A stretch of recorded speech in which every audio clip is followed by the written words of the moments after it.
ఆంజనేయుడిని సార్వభౌముడు అని కీర్తిస్తాం కదా. ఆంజనేయుడు ఏ రాజులకు రాజు కాదు, ఏ రాజ్యాన్ని పరిపాలించలేదు. కానీ ఎందుకని అలా కీర్తిస్తాం? బాగుందమ్మా. దుర్గే స్మృతా హర్సి భీతిమశేష జంతో స్వస్థై స్మృతామతిమతీవ శుభాం దదాసి దారిద్ర్య దుఃఖ భయహారిణి కాత్వదన్య సర్వోపకారకరణాయ సదార్ద్రచిత్త. ఆంజనేయ స్వామి ఆ మహానుభావుడిని, ఎందుకంటే భక్తులలో సార్వభౌముడైన. సార్వభౌముడు అనే పదానికి మామూలు అర్థం ఏంటంటే చక్రవర్తి, రాజులకి రాజు. మీరు చెప్పినట్లుగానే ఆంజనేయ స్వామి ఏ రాజ్యానికి ప్రభువు కాడు, కానీ ఆయన్ని సార్వభౌముడు అంటాడు. అన్నమయ్య కూడా ఆ మహానుభావుణ్ణి కపికుల సార్వభౌముడు అంటాడు. ఎలా అవుతాడండి?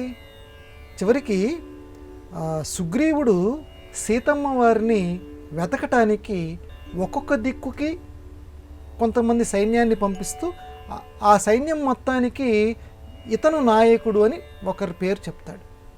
ఆ రకంగానే ఈ దక్షిణ దిక్కు వైపు ఈ సైన్యాన్ని పంపిస్తూ ఈ సైన్యానికి అధిపతి అంగదుడు అని చెప్తాడు. అక్కడ వెళ్ళేటువంటి సైన్యంలో ఆంజనేయ స్వామి వారు కూడా ఉంటాడు. ఆంజనేయుడు మంత్రి సుగ్రీవుడికి, అంగదుడు వాలి యొక్క కుమారుడు, చిన్నవాడు. మరి ఆంజనేయుడిని నాయకుడు అని చెప్పచ్చు కదా. మొత్తం నువ్వే కంట్రోల్లో పెట్టుకోనాయన, నీ నాయకత్వంలోనే వీళ్ళు పనిచేస్తారు, నువ్వు ఎక్కడికి వెళ్ళమంటే అక్కడికి వెళ్తారు అని చెప్పచ్చు కదా. అక్కడ కూడా అంగదుడిని నాయకుడు చేశాడు, ఆంజనేయ స్వామి నాయకుడిని చేయలే. మరి ఆయన్ని సార్వభౌముడు అని అంటారు. ఎందుకు అని అంటే ఛాందోగ్యోపనిషత్తు అని ఒక ఉపనిషత్తు ఉంది. ఆ ఉపనిషత్తుల్లో భౌమము భూమము అని ఒక మాట ఉంది. ఈ భూమం నుంచి వచ్చిందే భౌమము. అంటే సర్వకాల సర్వావస్థల్లోనూ ఎవరైతే భగవంతుడి గురించే ఆలోచిస్తూ ఉంటారో, సర్వత్రా ఎవరైతే భగవంతుణ్ణి దర్శిస్తూ ఉంటారో, ఆ భగవంతుని నామంలో రమిస్తూ ఉంటారో అటువంటి తత్వాన్ని భూమతత్వము అంటారు. ఆ భూమము కలిగినటువంటి వాడు భౌముడు, సర్వభౌముడు. అంటే అన్నింటిలోనూ అందరిలోకి చాలా శ్రేష్ఠుడు. అంటే అందరిలోనూ కూడా భగవంతుడిని సందర్శిస్తూ భగవంతుడు తప్పించి ఇంక వేరే ప్రపంచం ఆయనకి లేదు.